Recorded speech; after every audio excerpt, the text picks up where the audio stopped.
Nous allons avoir enfin la capacité à développer une activité immobilière pleine et entière, à la fois de gestion de notre très important patrimoine pour l'interne et pour l'externe, et de développement et de valorisation d'opérations urbaines d'ampleur. SNCF Immobilier, c'est 12 millions de mètres carrés de bâtiments tertiaires industriels dans la France entière. Et puis, c'est surtout 20 000 hectares de foncier potentiellement aménageables, dont au moins 2 000 immédiatement disponibles pour des opérations urbaines.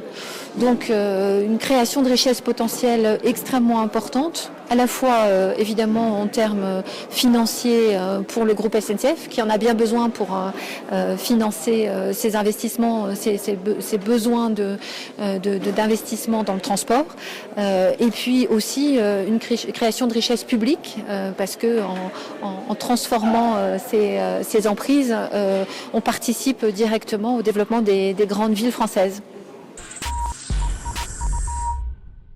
Ça fait précisément partie des points sur lesquels nous allons travailler dans les 6 mois qui viennent pour avoir un plan d'affaires et une feuille de route stratégique à l'été prochain. C'est l'objectif que je me donne. Clairement, on mixera entre un rôle d'aménageur, avec effectivement développeur aménageur, et un rôle d'investisseur ou de co-investisseur dans des opérations de copromotion.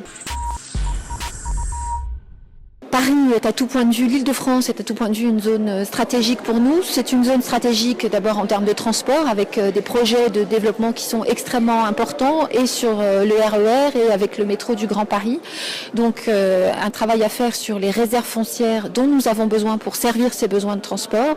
Et puis c'est aussi une zone sur laquelle les opérations urbaines potentielles sont très importantes. Donc nous travaillons aujourd'hui à la fois à structurer nos relations avec les grandes collectivités de l'Île-de-France, la ville de Paris bien sûr, mais les principales communes ou communautés de communes et la métropole demain.